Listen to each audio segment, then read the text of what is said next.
pemirsa YouTubers, apa kabarnya? Berjumpa lagi bersama saya Yanti Nirbita.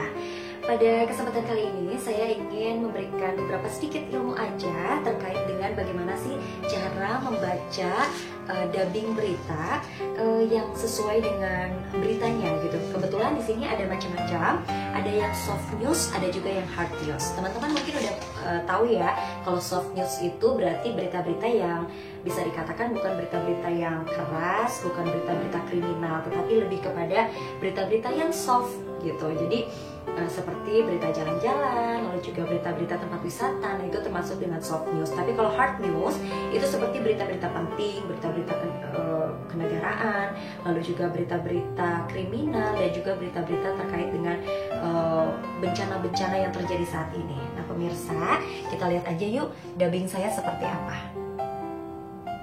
Nah, oke pemirsa, sebelum saya mulai baca, saya ingin kasih tahu juga kepada teman-teman. Jadi kalau di saat dubbing itu, yang pertama harus menggunakan earphone. Di sini juga menggunakan komputer. Jadi kalaupun kita salah, kita bisa memotong bagian yang salah itu dan mengulang kembali dubbing yang benarnya gitu. Kita ulang lagi. Jangan sampai nanti editornya jadi lelah gitu untuk mengedit suara kita. Yuk kita mulai aja. Oke, berita pertama yang akan saya bacakan yaitu peredaran sabu dengan bungkus permen di wilayah Kabupaten Bandung dibongkar polisi. Ini berarti berita yang hard news.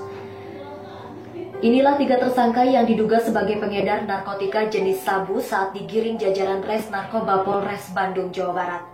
Ketiga tersangka tersebut adalah IS, BS, dan RE. Ditangkap di kawasan Warung Lobak, Gandasari Soreang saat melakukan transaksi. Dan didapat dari tangan tersangka IS 2 paket sabu yang dibungkus plastik dan 6 paket kecil yang dibungkus dalam bungkusan permen. Menurut tersangka IS, dirinya nekat membungkus sabu ke dalam plastik permen agar aksi tidak terendus petugas. Dirinya pun mengaku barang tersebut didapat dari salah seorang yang berada di kawasan Sukabumi.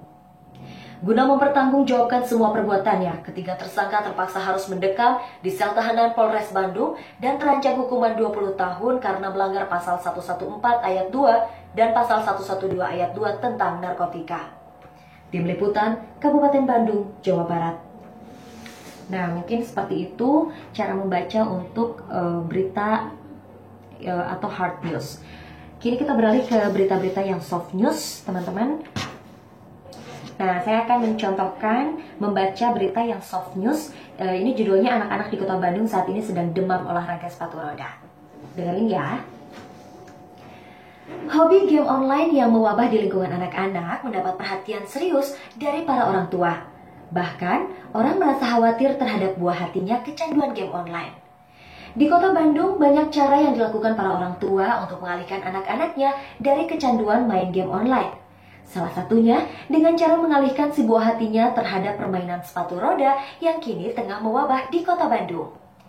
Banyaknya lokasi atau tempat untuk bermain sepatu roda di Kota Bandung menjadi penunjang bagi si anak untuk menyalurkan hobi barunya ini, terutama di sore hari sehabis pulang sekolah.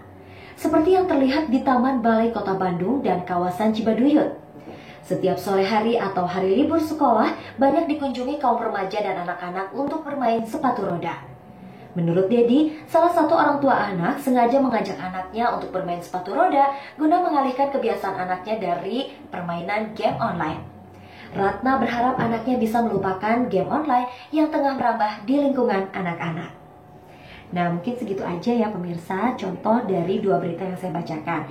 Kalau yang pertama tadi adalah berita hard news, kalau yang ini adalah soft news. Mungkin nanti teman-teman bisa belajar di rumah bagaimana perbedaan membaca berita yang hard news dan juga soft news. Cukup dulu ya pemirsa, nanti kita lanjutkan lagi di episode berikutnya dengan tema-tema yang lainnya. Bye!